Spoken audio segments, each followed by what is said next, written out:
to the DNVR Avalanche podcast presented by DraftKings Sportsbook. Use code DNVR when you sign up for a new account to get amazing odds boosts every single day. AJ, Rudo, Blais, as it official, he is the styling, woo, profiling, woo, wheeling, dealing, woo, nature boy, woo, Rolex wearing, woo, the biggest, winningest coach in franchise history, Jared Bednar. It's a good night. There it is. It's a good night. Avs win 3-2 over the Washington Capitals. Maybe a little bit squirrelier than people would have liked, but it's Blaze's day for the 1 minute rundown. Yeah, let's get to this rundown. So, We got a minute clock up here. Let's start that thing.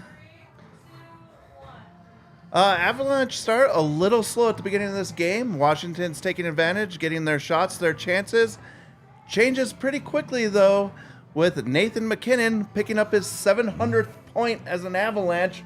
Pretty sweet. Gets a little back that ass up into him as he pushes the puck over to Lecky, who buries a nice goal top short side. TikTok. Oh, then we get into the second period. I can't remember who scores next. Oh, it's Alex Cogliano. Alex Cogliano. Did I say Alex? Sorry, my bad. Let's keep going. McDermott, shot from the point. Cogliano uses what? His body. His body, hand, whatever you want to call it, goes in the net. Washington gets a goal back. And then the line that just kind of took it to Washington all night gets paid off with an Alex Newhook goal. Third period. We don't need to talk about third period. Icky. We'll get to it. Got to 3-1, the game didn't matter. Yeah. A little bit of a game that was all over the place tonight. I want to start with the MacKinnon goal because I think it's one of the few things that the top line actually did well tonight. Full credit to Nathan MacKinnon for figuring out a way to make that play, despite getting stopped. Yeah. Great individual effort. Yep. Got His last one of the night. Not wrong. Obviously lucky with the nice finish, as Blais mentioned. Yeah. Look, you get the Avs out on the right foot. That first period was a little bit back and forth. The Avs were giving up some pretty dangerous chances to Washington. They weren't cashing in on. That goal goes in. It feels like things kind of settled down for Colorado a little bit, right? So, well, they are definitely getting outplayed until that happened. I mean, yeah, it wasn't looking good at the beginning of that game. Looked okay at the end, sort of, barely, kind of. It was fine. And we'll get to some of the good stuff here, but the Avs are getting away with right now not the best from their top six, and maybe a little bit more expected, but they're just surviving the majority of their defense, right? Can I honest question? Yeah. Entire defense gets healthy. Mm-hmm. Which members of the current defense play in the top four? Devon Taves. Is that the end of the list? Because I think it is. I think so. Yeah. Absolutely. I think that's the end of the list because I think Sam Girard's played himself into a third pairing role when healthy. And I think, obviously we've seen with Eric Johnson, he did yeoman's work this last week without Cale Makar, kind of putting himself back into a top-ish kind of pairing job and surviving was bad tonight. Yeah, with the healthy lineup, that guy's on your third pairing. He just for sure. is. I mean, your second pairing is Manson Byram. Easy. Okay. Just curious. Yeah, I think EJ and Girard have made it easy by not claiming the role. Yeah. So, just kind of the way things have played out. Now, realistically, we know Jared Bednar will rotate, mix and match, and all of that. There will be handfuls of games where, of course, like that kind of will change based on situations, who does what, blah, blah, blah, blah, blah, all the things that happen. But on average, the fact that they're winning games right now with this defense being what it is. At all. You take it however you can get it right now. Well, you just need big games from your goaltenders. Yep.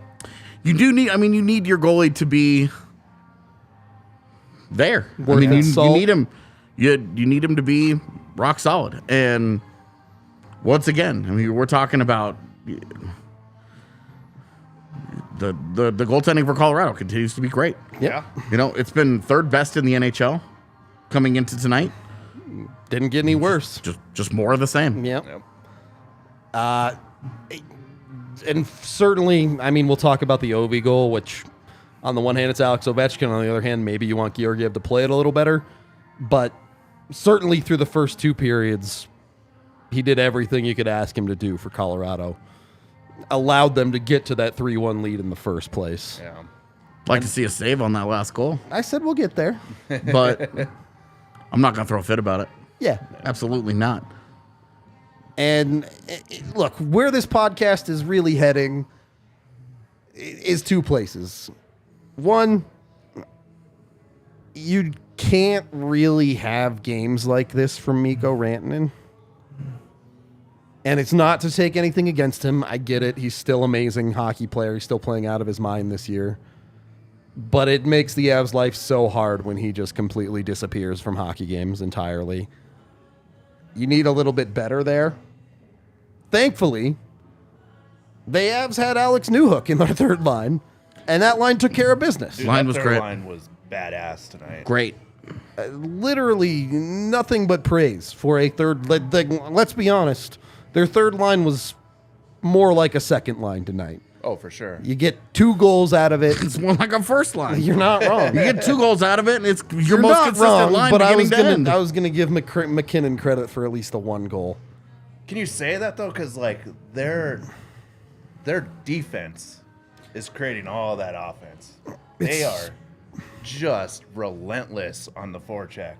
Yeah, they're just the only consistent line on the team right now. It's the only line that Bednar can put out there, and you reasonably expect them to go get pucks and go push the game the correct direction. It was the only one that did too. Yeah, I Because believe if you it. look at the shot metrics tonight, you get into the analytics of it. Your second line got its head kicked Yeah, in. second line was Its first a line lost disaster. its matchup, but it had its moments, and your third line won. Yep. And your fourth line isn't even really a line because you're playing 11-7. That trio tonight, specifically, outshot Washington 9-5, scored twice, had 6-4 advantage in scoring chances and 3-1 in high danger chances. That trio specifically. Pretty good. And this is where I want to have a little bit of an interesting conversation. AJ, we were talking during the game. By the end of it, you wanted to break up the Avs second line By the end of it, halfway through the second period. I was gonna say. Not the When he point. came downstairs. Not the point. My point is, how do you make that work if the second line isn't going, but you don't want to break up that third line?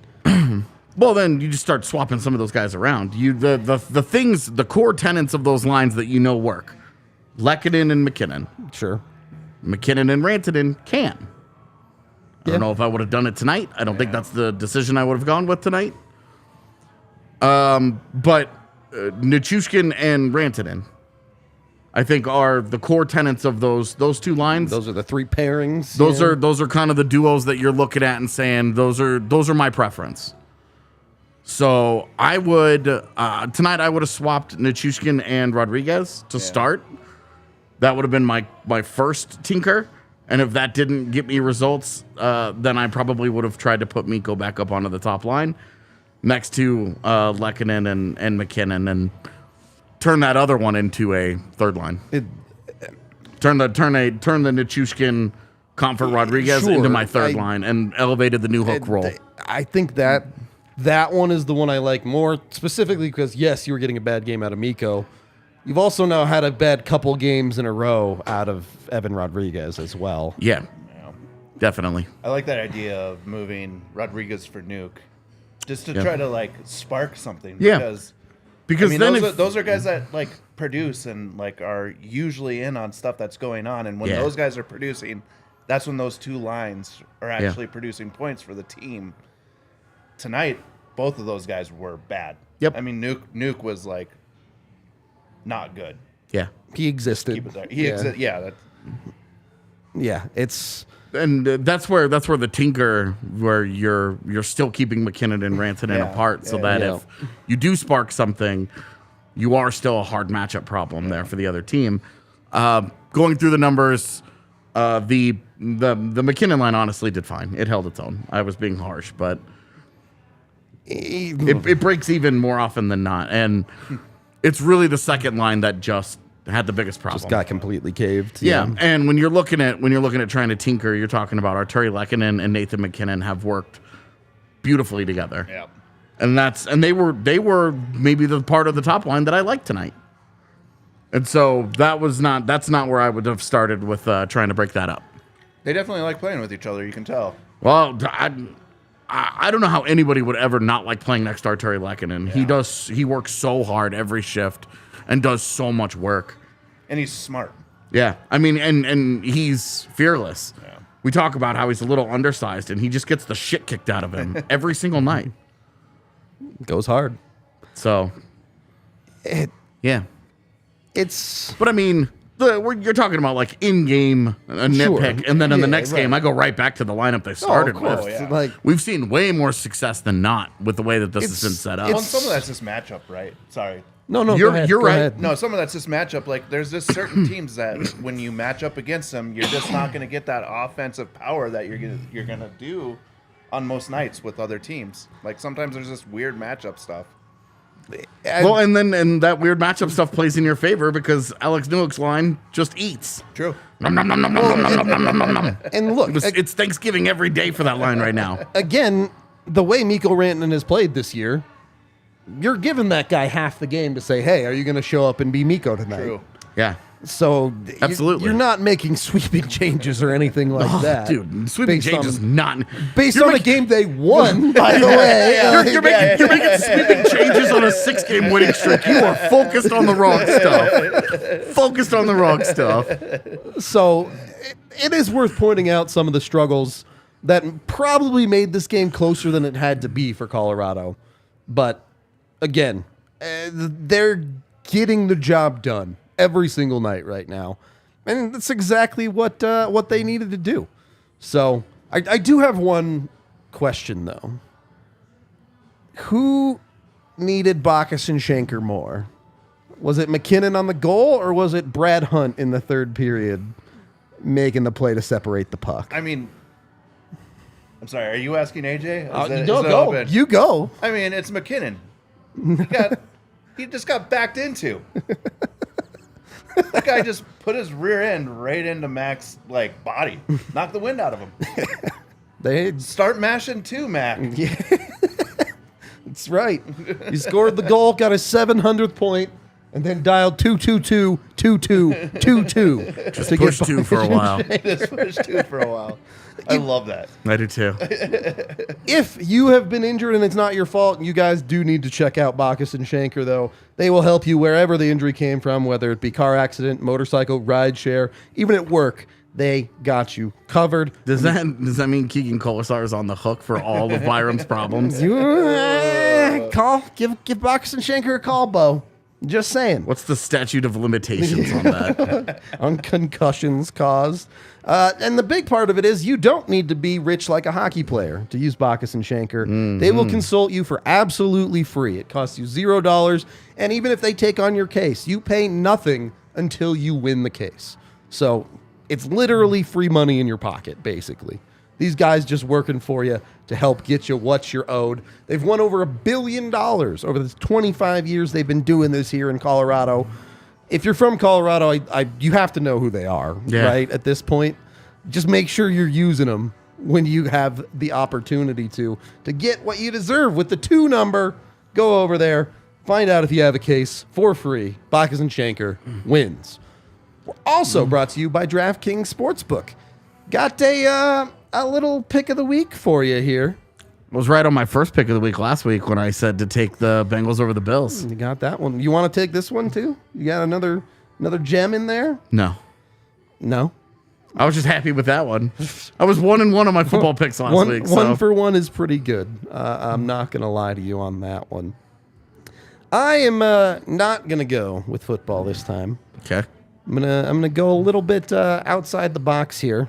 If you're always outside the box, aren't you just Yeah. inside the Rudo box? It's true. The Rudo box is a little bigger than your average box. Rudo Octagon. About to throw down. Not going to be a UFC bet. No, I'm taking the impossible. I'm taking the field to win the Australian Open. The men's? Yeah. Oh my God. Okay. All right. Good luck. That's bold. That's just money that you just lit on fire. Have you watched how that tournament's played out? Yeah. Enough of it, at least. You never know, though. So it's really, you're taking Stefanos, the Greek guy whose last name I can't. It's Tsitsipas. Now, maybe I have some inside info, all right? That's your best. That's your best hope. Maybe Novak's about to eat some bad dinner or something. I mean, he did get hurt his last match. That's all I'm saying. He also lost his mind. Yeah. That's all I'm saying. Screaming at well, it was a fan screaming at him. Yeah. The best part about the pick of the week, though, is if you disagree, you can fade me and take whatever you want on DraftKings Sportsbook. So if you think I'm an idiot, bet against me. Take the Well, anti-Rudo. I can't imagine that Djokovic is getting good odds right now. There's no way. Especially when you look at how all the top seeds have gotten rocked in this thing. Seems like it should be a pretty easy path for him. But do whatever you want over at DraftKings. You must be 21 or older, Colorado only. Other terms, restrictions, and conditions apply. See the show notes down below for details. And, of course, if you have a gambling problem, call 1-800-522-4700. You should have picked Ben Shelton. Specifically, Ben? I don't know tennis that well to, like, pick out guys down the depth chart. He's the lefty American that made quarters, unranked. Sick. I'm taking him. Yeah. All right. Him over Novak and the field. He's just been really fun to watch, and this has been like this Australian Open has been the tournament that men's American tennis has been like, we back y'all. We took 20 years off while the greatest generation dominated. Someone was telling me, But like, they're back. Americans are back. someone was telling me Andy Murray's back. Sort of. He got into the third round and then fell. Yeah. I was like, there's another dude named Andy Murray here. And then I looked at him, I was No, like, same nope, guy. Same dude. That's the same guy. Yeah, he's got that robo hip and it just Not the same. he doesn't have it anymore. Man, when he first came on the scene, he was He's my favorite tennis player ever. Yeah. So I'm all for this origin story. Not Andre Agassi? Not Andre Agassi, no. Okay. It I was was more of a Sampras guy back in the day. It was You're a Roddick. little younger. Yeah. It was Roddick. I Roddick, didn't have a favorite until Andy Roddick, and then it was Roddick, and then it was Andy Murray. Yeah. All right. Back to the hockey game. If we're talking about people who are having coming out parties, is Alex Newhook here? I said during the game, I think it is. Has man. he This is arrived just- for real? Like there will still be scoring Of slumps, course, and of you know course. he's still human. But the way that he's playing the game right now, we talked about it after last game that it's not just that he's producing points; it's that defensively he's involved on a regular basis. That he's making quality plays every shift. That he is spearheading a line between two guys that don't have a lot of puck skill between them, and they are getting out of their zone very Consistently cleanly and quickly. and a yeah. lot of it has to do with Newhook starting that. So Alex Newhook I think has arrived as the guy that we've been hoping for, as an impact guy.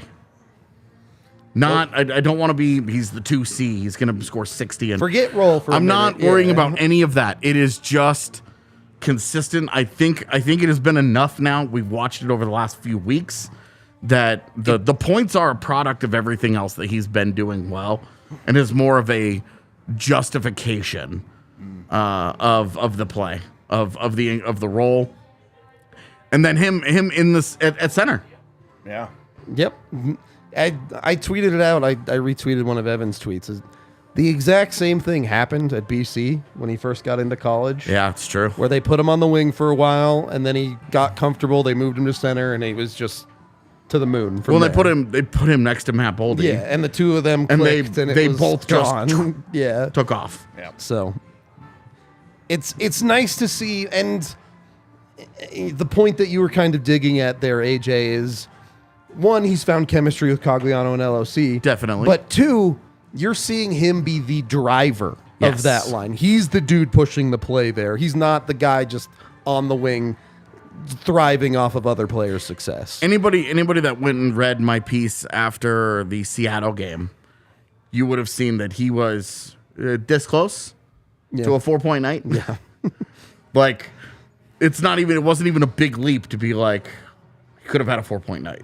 Yeah. Now, that's obviously in a world where you cash your chances and everything goes his way. Of course. But the fact that he got robbed out of a multi-point night is more of an indictment of just how the guys around him finished than anything else. And tonight was kind of this, that line is very good and gives you 2 goals. But the one that he does not get a point on, it starts with him winning a faceoff in the defensive zone. Doesn't get a point, wins the faceoff, and everybody makes a great play. Gerard with a great flip into the neutral zone on that's a set play. Yep. And LOC with a great little pass, and And then Newhook's just gone. yeah, and then he goes in, he walks in and scores. I mean, and it starts in the defensive zone is what I'm saying. Like, he's just been where he starts defensively is what is driving the success that we're seeing on the other end of the ice. Is that getting pucks from one end to the other. And Bednar's got to love that line, too, because even on the shifts that they're not producing, it's lockdown defense. You're not worried about them. They're not a liability. You're not seeing, dumb plays happening with that line. So it's easy to go back to them. Yep. I mean, with that And line... to that point, 1 high danger chance against in that time in 12 minutes it's- tonight. And That's awesome. When the rest of your lineup is hemorrhaging chances. it fits so well with what we've come to know as Avalanche hockey, too, where forget them getting out of the defensive zone effectively. Their forecheck is murdering people. Yeah. Yeah. And teams are struggling to get out of their own zone against that line, let alone And play in the that's- Avs zone. Logan O'Connor is playing fantastic hockey right now. Yep. I mean, fantastic hockey. And Andrew Cogliano with the tip, and it's fine, whatever. It worked. It's Yeah. not really a tip. It's a puck that hits him It was because a puck that was going very wide. it was going 3 feet wide of the net. It hits his body and it goes. You went to a in, good and- spot. You got a fortunate bounce. Exactly. Yeah. Like you love that. Great. Make your own Cool. luck. Let's go. I hate that saying. I truly do. But in that You situation, use it more. in that situation though, you can see where it would apply. Yeah. Because you're just it's basic hockey. Yeah. You get the puck out high, he's just shooting it, he's throwing it towards the net. Guy went in the general vicinity and it just kind of hits him and goes in, and you're like, well, Well, I mean, yeah. we made something out of nothing, and it's not necessarily the way we drew it up, but that's hockey. That's how it works. Get bodies in that box. You never Yeah. know what's going to happen. Absolutely. Sometimes lucky, as they say. As a guy wearing glasses that look like that would say. Yes. No, a guy wearing these glasses would tell Darcy Kemper it sucks to suck. Ooh.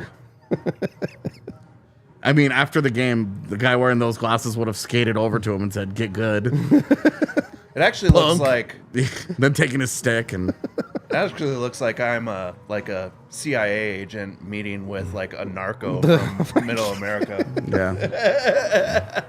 It is interesting how the sunglasses wear differently on each person. AJ Yeah. gives me Blues Brothers vibes. Oh, I'm dude, not- big time. Somebody in the chat was like, "Is AJ blind?" Yeah, I thought that was pretty funny. I would prefer the John Belushi comparison, but this is fine too. I can also be blind. There's a lot of people who think that I am, given the way that I see the game. So. Wow. Well, we know which one of those people might be blind. It's not AJ. I would tend to agree. Anyway, continuing through this game, though. One, can the Avs figure out how to stop Connor Sheary? He was probably Washington's most dangerous threat for the entire course of the game. Didn't love that. He's a good player. I think he's a really underrated player. I like him. I've always liked a big Connor Sheary fan. Yeah. I just think he's a good player, a good role player. Very much their Evan Rodriguez. Kind of fits around all their star talent and just gels really nicely with how they play the game. All right, so just a good fit then. Yeah, just a good player. 2,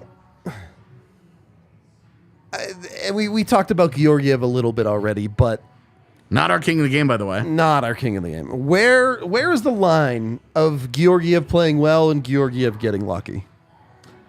Because Sheary hit a post tonight. In the third period, you saw some plays where, pucks are kind of just hitting him. But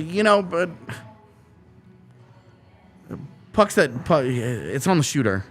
Yeah. Because when Colorado was going through the You're goal asking scoring, them to shoot better for when sure. Colorado was going through the goal scoring slump, and we weren't talking about how the goaltenders were playing phenomenally every night. true. We were talking about Colorado's failing to execute here. Yeah.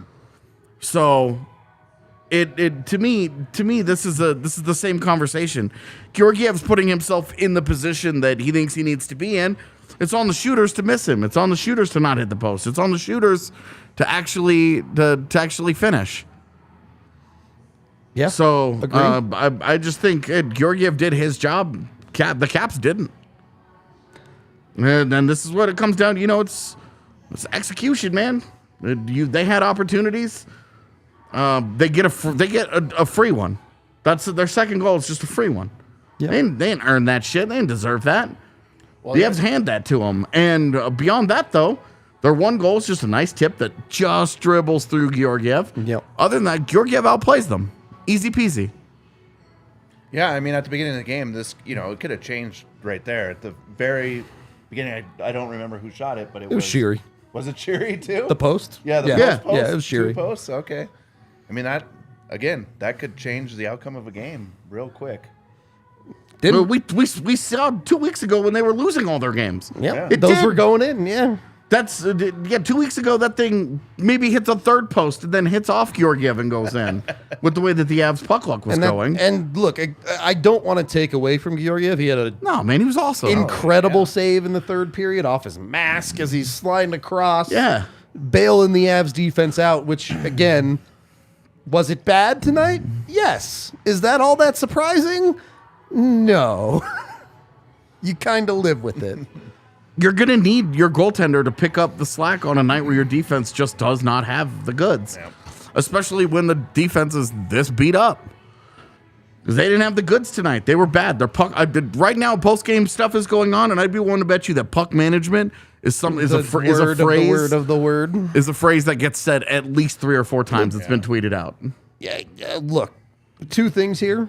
One, I think we all agreed Eric Johnson was not as good tonight. Some context there. He did not practice yesterday. Jared Bednar said he's banged up. Yeah, he's fighting through it. That's a guy who's not 100% for you right now. Yeah.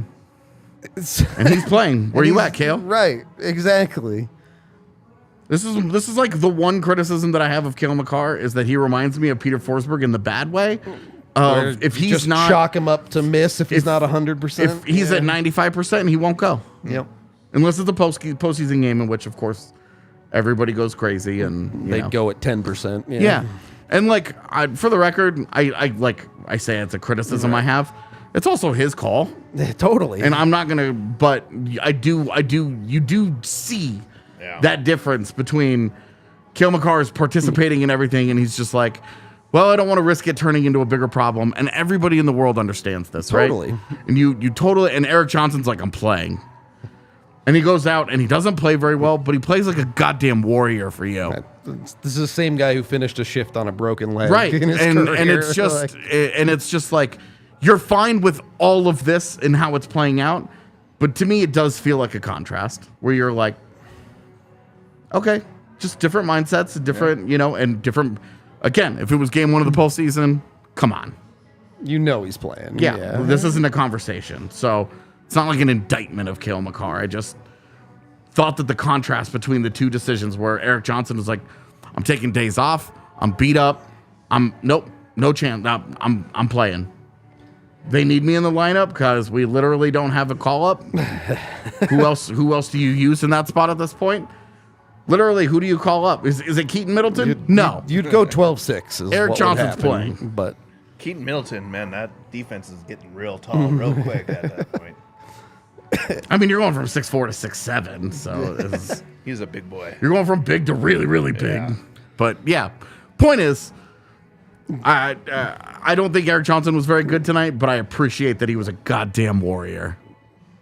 To bring it back to your original point, and Blais, I know you don't play at NHL speed quite these days, but can someone get in the Avs defensemen's ears and yell at them to use their eyeballs? Well, I mean, are you talking about Gerard along the boards? I'm talking about Or everybody along the boards. Yeah. EJ through his legs. Yeah. That type of stuff. Yes. Yeah. Yeah, that stuff like is infuriating. I mean, obviously, like as a forward that's forechecking that guy, once you get him to the backhand and they're facing the boards, that's advantage you. You would hope not to just make dumb passes when that happens or panic like that, right? Like you've got to be smart with the puck, and especially when your winger is sitting next to you, going up high off the boards to the defenseman. It's probably not the best play on the backhand. Yeah, I think it's a communication more than anything else. Yeah, for sure. You need somebody to tell G, and not just Sam Girard. Like I don't know why this always comes back to this It's guy, man. every defenseman on the ice that tonight. One was the most, That was one. blatant It was one that well, and we it saw was, tonight. and it was like near the end of the game where we were all Yeah. talking about it. So it's fresh, but yeah, like somebody needs to tell him, hey, you've got time because he can skate that out. I mean, he's got time to just flip it over to his forehand and maybe make a different play. If you want other examples, Brad Hunt had all the time in the world in the corner, and he does the "oh no, I have no time, rip it into my own corner" move. Yeah, There's slap it against the board and just hope for the best. And someone needs to tell him, "Hey, settle it. You have time," or whatever. It just and it's hard on TV because in the arena you can hear that a lot better, where you can hear their communication. And on TV, it just the way they were playing it did not look like there was no talk. It didn't look like there was a lot of communication happening, and it looked like they were putting themselves in bad spots with very little support. Yeah. And it's just bad. It's just bad hockey when you're playing with the lead. Look, I get it. Everyone sits back. Everyone leans on their leads a little bit in third periods. It's just the reality of the league. One, because the other team is pushing harder, and two, because you're conserving energy. But if you're doing that effectively, other teams, it's one and done. Yeah. They get in the zone, they get their opportunity, you get it out, you reset.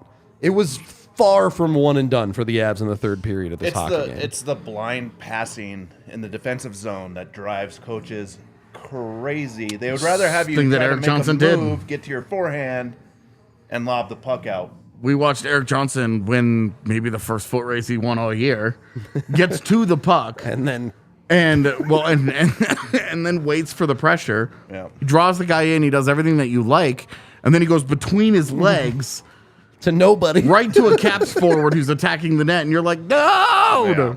Yeah. That was the one that kills you, where you're just like, come on, man. Like, there needs to be communication. That's a trust in a teammate, but you need to take, especially because he does take a beat before he makes that decision. Check. Before he makes that play. Check. Just take a peek, man. Yeah. Try and figure out what you got around you.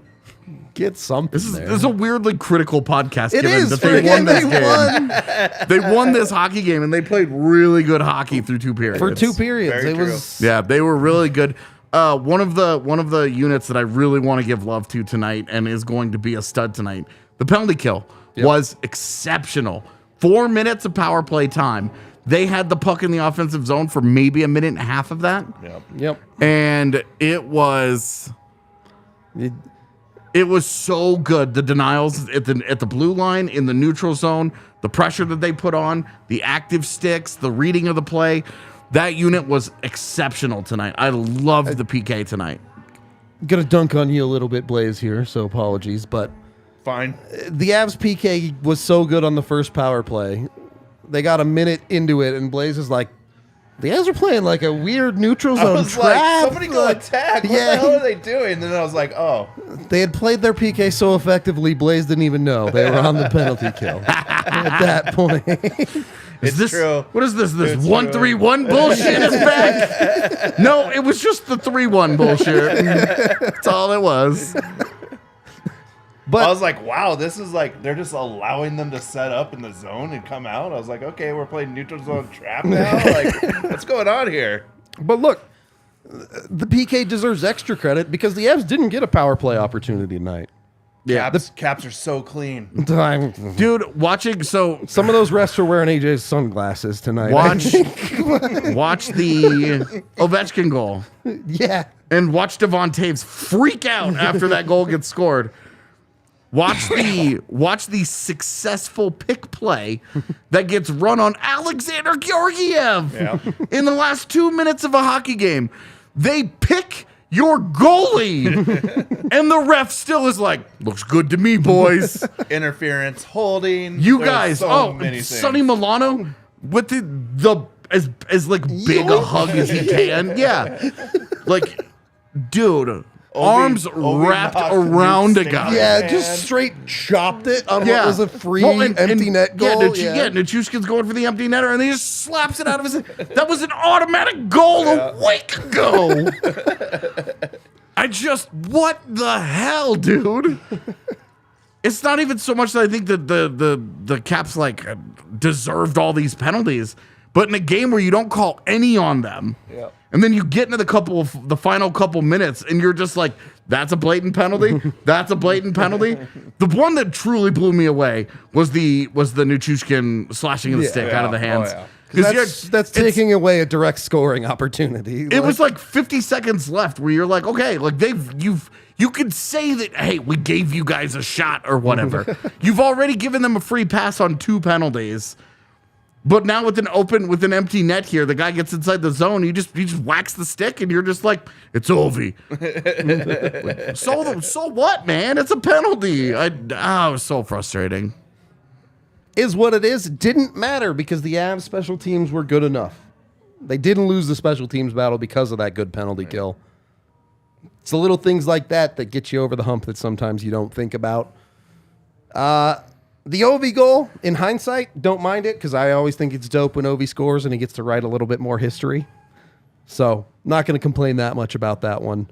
We've already been negative enough. Look, I'm just going to say it's a terrible play by McKinnon. Yeah. It's a terrible play by McKinnon. But maybe more than anything is that I don't love it from Georgiev. He's got to get all the way over there. He has all the time, and it looked initially like he was over there. He just didn't get on the angle. Yeah, and he's just not there, and you're just kind of like, ugh. And all this talk, like, oh, the way that the puck comes off Ovi is still like, okay. Like, I get that the guy's the greatest goal scorer ever. So I'm not crushing Georgiev for this. But if you're in position, you just shouldn't get beat short side. yeah, there, full stop. Well, especially shorts, like some, there's going to be some that come up over that shoulder. Sure. And you're like, holy shit, that's insane. Like, what a shot, right? Dude, put it in a 4-inch hole or whatever. This was not that. Like, Georgiev opened up that space, and that should have, to me, it should have been a stop. It was a wobbler. It should have been. I thought it should have been a stop, and also the tweets that I saw of, I can't believe Alex Ovechkin after 800 goals or whatever is still able to still make himself. He's cherry picking, guys. That puck is going the other way. He drifts off just in case that one thing that happens. He drifts off over there by himself. Yep. Like If they get out of the zone, you're looking at Ovechkin and he's either changing or he's making the laziest shit imaginable. I mean, it's one of the two. He's cherry picking that play, and it works out great because McKinnon makes a horrible play.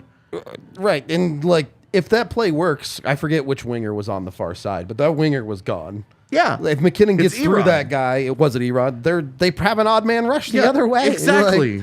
And like Colorado's defense was like, let's go. Yeah, we have Colorado's defense was like, this is a free exit. What are we doing? And McKinnon with just an absolutely horrible play.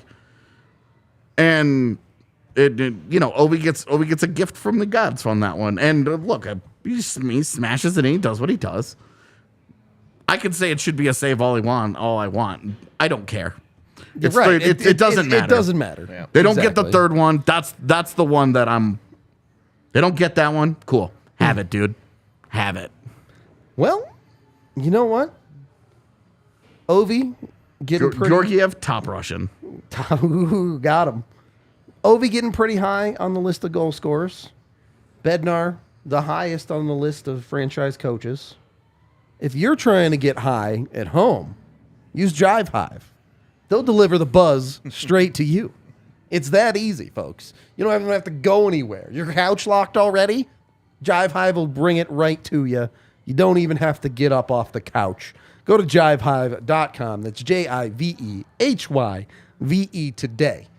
And order whatever it is you might need when it comes to that. Be sure to check the areas they serve. Have them on their website. Make sure you're covered. There's some places they don't deliver, so make sure you check. Again, get your order delivered the same day. You can get it ASAP if you want, or you can select a delivery window. So if you know sometime you're planning on getting high later, they'll come deliver it right to you. Just that easy. Head over to jivehive.com. Again, that's JIVEHYVE.com. Enter your address to find out if Jive Hive can deliver to you. They serve Aurora, Greenwood, Village, Monument, Fountain, and various areas of El Paso County. Need to expand. They need to aggressively expand those delivery areas. Do they? Yeah. I'm good. I live in Aurora. I'm covered.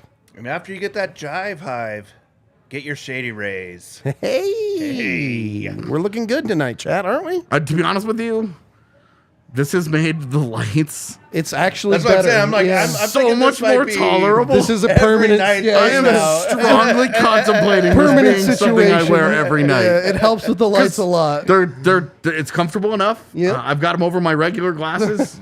On camera, you can't even really tell that I have my actual glasses on right now. You're covered. I just tossed them on, and they're great. Blocking all this out. This is much more tolerable than it normally is. Beyond that, we're also brought to you by Breck Brew. New little thing coming down the pipeline this Friday. Down at the farmhouse. We're going to be doing a little live show. Dude, I'm excited for this. This could be a really fun thing. Should be a fun thing. We're going to try and do stuff like this a little bit more with them, I think is the plan. I think the idea is to do it once a month or something. Once a month, yeah. So if you guys want to come watch a show live, not exactly sure what the setup is going to be for this first one, but the Breck Brew Farmhouse over in Littleton, 1 p.m. Friday, we're doing our live show, and the rest of the DNVR crew is going to just be hanging out there all day. So if you want to come vibe with the gang, DNVR will be out there doing their stuff at the farmhouse. Yeah, and if you've never been to the farmhouse, the place just rocks. It's just a dope place. It's just rocks. It's great food. Last time we were there for the cup and everything, we hung out after, got some drinks, had some food, just vibed, milled about. It's a great. If you've never taken the tour down there of the facilities, it's badass. It's a really cool experience. So come on down for that. Join us. We have tons of other amazing stuff going on right now. Also, on sale, a bunch of our shirts are 50% off right now. The Cup Championship shirt, which everyone absolutely adores, 50% off. I believe this Cale Makar one is 25% off right now. Yep. The Landeskog with the fireworks behind him. Yep. 50% off. Oh yeah, Oh, look at that's that the one. right there. Yeah. So we got some sick merch available. The Shady Rays blocked out the fireworks. Couldn't even see them. There you go. Saving season. 50% off on some of those shirts. Look, the reality here is, guys, that we got to get through some of our merch because we've got new merch on the way. It's how it works. See, now I've said that publicly. Eric has to get to work. Facts. I mean, look. Public pressure. We all expect another playoff run coming, so you got to get last year's playoff merch while you still can. Exactly. And at 50% off, I mean, come on. It's just a deal. Now it's the Avs are back into the W column. Everything's starting to feel good. Yeah. It's time. They passed Minnesota. They're not even third place, messing around with a wild card spot anymore. They're like, because you remember 10 days ago, people were like, they're missing the playoffs. It's time to think about trading people. They gotta do something. They've got to make a move now. Alex Newhook. Chris McFarland has to stop sitting on his hands. We're not even done. February 25th, DNVR Avalanche Takeover is coming back. We're bringing DNVR to the building for the return of Nas. We wanted to bring the diehards, the real fans of fans, to welcome Nas back. Yep. And get to watch that tribute video that they're gonna have for him. Get to say thank you for his contribution in the Stanley Cup run. It should be the last one of these that we have. In terms of not takeovers, but I mean welcoming back a big the former welcome backs. Yeah. Yep. It should be a thing, and it's Nas, like, huge deal here. Yeah. And so we wanted to do a takeover on a game that you guys would have a lot of interest in. And it comes with a free DNVR shirt. It does come with a free DNVR shirt. So you guys definitely why not do the full takeover send, on Nas's night. Yep. It's the perfect night to do it. The takeover comes with a bus trip to and from the arena, so you don't have to drive down there and pay for parking. Yep. And then you get to come back and party at the bar after the game. It's a win-win on that front. And it comes with some free beers on the bus. So it's a good time all the way around. You can go check it out. It's live right now over on, I believe it's the DNVR locker. We'll tweet it out. Go follow us on Twitter, DNVR_Avalanche. You'll see it get posted. Get in on it while you still can. If you're a diehard, you can go through the diehard link on the website and get in as one of the cool kids, as they say. Finally, and last but not least, we also put this out as a podcast, and it would help us out a ton if y'all would go to whatever your favorite podcasting app is and give us a little 5-star review. Say thank you, Rudo, for doing a horrible Ric Flair impression. I really appreciated that in your review. Drop the 5-star over there. Give us a little bit of love. We appreciate it a lot. I only say that because we all know the 5-star coach in our heart, the king of the game, the king of the franchise, the Ken doll himself, Jared Bednar, it's nice to kind of have an official thing where it's like, okay, now this is the guy that he's going to be the coach. Yeah. If you're for your Mount Rushmore or your all-time great Avs starting lineup or whatever, you now have a head coach that you pick without question. That's the guy that you pick. Because before it was like, nah, do you take first season Patrick Waugh? Do you take Joel Quenneville, who had great career success outside Colorado, or do you take Bob Hartley or Mark Crawford, guys who won Stanley Cups? Don't even have to think about it now. Well, and he's just going to keep adding to it, too. That's exactly right. I mean, there's a long way to go here. It's not like they're on the decline right now. Yeah. Certainly not in the hot seat at the moment. No. Contrary to some people's thoughts. Best coach in NHL history. He's got a long way to go for that. There's some dudes who have won like 5 Stanley Cups as a coach. Yeah. It's going to be a tough one. Yeah, passing Michel Bergeron was kind of interesting because that guy had a losing record. Yeah. He was here forever. Well, with He was Quebec in, yeah, he was forever. in. Well, he was like their first guy, Yeah. and then they fired, and then they brought him back, Yeah. and he lost a ton Wasn't of he, like, games. 680 some games. Like, It's a lot, It's a yeah. lot It's- that he yeah, had. It yeah. was crazy. He had a losing record, man. Yep. But of course, at one point, so did Jared Bednar. 60 losses in the first year. Had one of the. It took him 3 more seasons of making the playoffs to get back to 500. Yeah. Can you imagine getting the call like, "Hey, training camp's starting. Can you make it down and coach this team?" It was. I mean, if you go and look at his career and you look and you like chop off year 1, He's actually like insanely good. yeah, like his numbers, and you go and you look at his postseason career. Now, obviously, having won a Stanley Cup, like that's 16 wins that you Pretty get to good. add to your It's record. pretty good. Especially if you go 16-4, you're like, well, not a lot of losing took place there. But you do look at his playoff record. He's got like a 600 winning percentage in the postseason now. Crazy. I mean, And- his worst postseason is a 2-4, Yeah, that first year Yeah. against Nashville. and then he has a couple 7-4s and a 6-4, and then the cup run, obviously. Yeah, it's interesting to I see. guess And it'd be 7 and like you do 7, start to whatever. wonder. Yeah. It was in chat, Justin says legend in the making, and it's like, you Kinda, wonder, yeah. right? Yeah. You do wonder, like, okay, hey, if he wins another Stanley Cup here, If the Avs kind of push for dynasty mode, let's say he gets to 10 years coaching this franchise, and I think to get to 10, he would have to win another cup. I think so. Sure. Because I honestly, actually, I think it's almost easier to fire a coach when he's 8 years in, because you can be like, the message is stale, things like that. You can talk You yourself lost the into locker it. room. Yeah, like stuff like that. Yeah. So I do wonder if he is headed towards a career like that, where we look back and it's not just Nathan MacKinnon and Cale Makar, where we're like, can you believe they had this guy? It's also Jared Bednar, where I wonder. Genuine question. Do you think he gets into the Hall of Fame? And like who? Jared Bednar. Oh, dude, he's a baby in his coaching career. I hear that. I understand there's a lot left. Yeah. But he has an ECHL championship. He has an AHL championship. I get and it. He has an NHL He's the only one to do it. Yeah. In the same way that John Cooper's the only one to go, I think, the USHL, AHL, NHL route. He really needs another one. I agree. Yeah, I think that makes it an easy call, right? Yeah. You win another Stanley Cup. He's probably getting in. Yeah. Look, if he wins 2 more.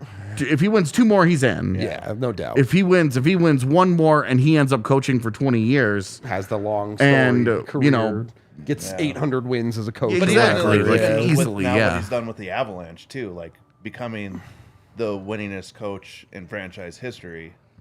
That's also another marker for him. It kind of, because I think what hurts there is that the mark wasn't very high. Yeah. Is that there wasn't a really hard number to track down. Yeah. I agree. Like, if I were to guess, I would bet that Paul Maurice has more wins coaching the Jets than Bednar has coaching the Avs because of tenure, right? Yeah. So yeah, something like that, where it's like the number was just so low. Like when Tyson Berry took over the all-time defenseman scoring, right. It was like, and you're like, this is only like 250 points. It's just not a very high number. Even off of his resume, though, right? Like what he's already done now. Like, there's no way like Jared Bednar just drops off of the coaching platform. Oh, you never know. If he wants to coach, I'm saying when coaches hit the wall, you hardly ever see him bounce back. Sure.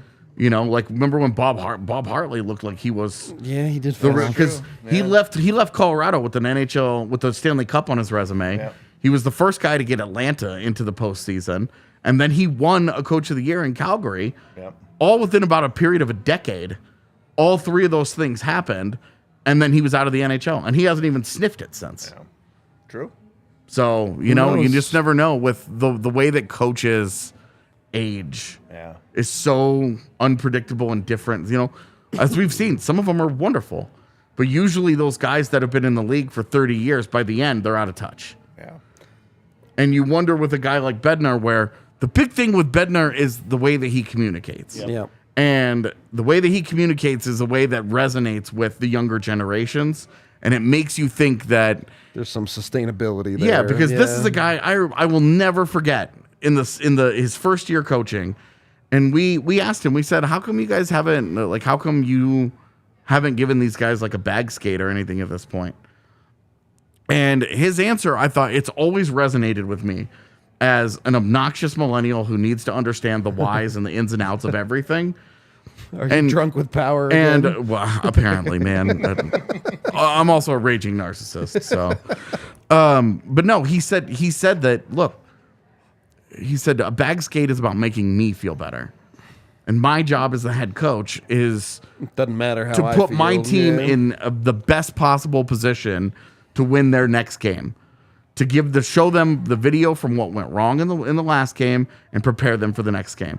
He said, if I waste a practice session, we only get so many of them, as mandated by the CBA. There can only be so many and so long, and et cetera, et cetera. If I waste a practice, if I waste a practice session on a bag skate, maybe I feel better. Maybe I feel like I showed those guys. But as a coach, what have I done to prepare them? What have I done to help them get better from the previous day's loss?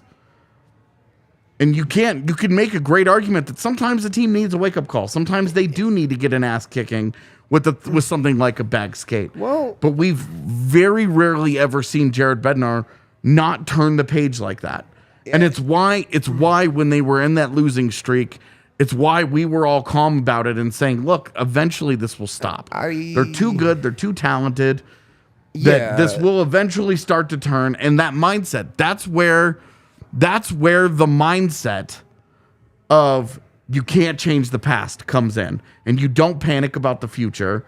You know, it's not to say that you don't have a sense of urgency, but that you don't panic about it. And you say as a coach, all right, we're going to turn the page on yesterday. We're going to watch the video. We're going to go. It's why Bednar was like, look, the Chicago loss wasn't that bad. And I got where he was coming from because analytically on video, there's a lot of things that you can look at and say, it really wasn't that big of a deal. It really was not. It wasn't that they really didn't play a bad game, but it was that it was Chicago. And it was that they've been losing all the games. It was, there were a ton of things. At times, yeah, and all of my criticisms from that night, I still stand by. But the way that they've responded is a direct reflection of the mentality of their head coach. The other side of this, I think, that is important when it comes to something like a bag skate. From preseason, the expectation of the Colorado Avalanche is that you are in superhuman shape. Yeah. There is no, hey, I'm going to bag skate you because I think you guys are exhausted and lazy about it. Yeah, those conditioning goals get set in the offseason, and you have to show up in camp and meet them. And if you don't, you're getting scratched. Yeah, you will not be a part of that plan. So you can't come into this organization unprepared at the start of the year. Yep. We saw it with some young guys a few years ago, and that was the last time it ever happened. The boot real quick. Yeah, it was the last time it ever happened because everybody raised their level, the expectations, the accountability, all of that filtered out through all levels of the organization, and the organization changed. It grew up. Yep. Okay, I think we got some super chats here. This one from Melanie. 100 underlined twice. I wonder what that's in reference to. I could never figure that one out. That'd be tough, huh? I know. We know what it is. Yeah. But in reference to what? Is it just for fun or? We said something at some point during this pod. That sparked the need to agree with the 100 emoji. I all love though. $2 from Vaguely Sober, who says, BK, make that commercial go the F away. At BK, have it your way. You're all welcome. And $10 from Odyssey, who says, Rudo, why don't blind people skydive? It scares the crap out of their dogs. Wow. It's a dad joke, I That guess. should have been AJ's. Hey, Rudo. There you No. go. That's what it was. Huh? No! You can't do this to me again. Calling Bacchus and Shanker. Nice. $2 from Kevin, who says 700 for the Mac attack. Yes. Yeah, 700 game. Mac gets 700 points. EJ 700 than Av. Kind of a weird coincidence there. Mac had to earn that 700th point, that's for sure. He worked hard for it. And then didn't work very hard to be a part of Ovi's history. Sure didn't. Whatever goal number that is. 804, 5. I don't know. Even know, man. Yeah. I don't keep track of it, honestly. Probably more than that. I'll wait. When he gets close to Gretzky, I'll start tuning in every Once day. he gets 890, it's like, all right, let's go. Yeah. I thought it was like what Gretzky said too. Like he's gonna travel once he starts getting close. Like he's gonna just travel Go with him. Yeah. That's so he cool. can be there. That's awesome. Yeah, Respect. super dope. Yeah. Way more respect for how he's handling that than how like Babe Ruth's family handled it when that Roger was- Maris was chasing the home run record. And they were like, you're a disgrace. And it was super contentious. A lot of the weird, like the 3-point record that with Steph Curry broke not that long ago too. That one was a little bit weird also. The reaction to it was odd. Yeah, but anyway, not the point. Go Ovi. Yeah.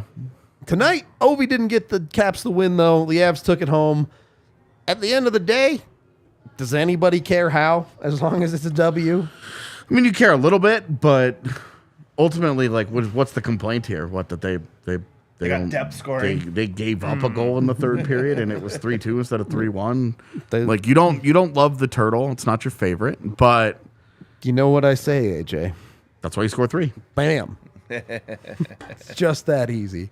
Like, subscribe, help us out, do all that good stuff. We'll be back tomorrow. I think we're going to talk about some ex-Avs, how they might fit on the team, it sounds Yeah, like. we were basically the premise was talking about which former Avalanche players who are not in the Hall of Fame or don't have retired That aren't numbers. just cheat codes. Yeah, would be the best fits on the current team because we were talking.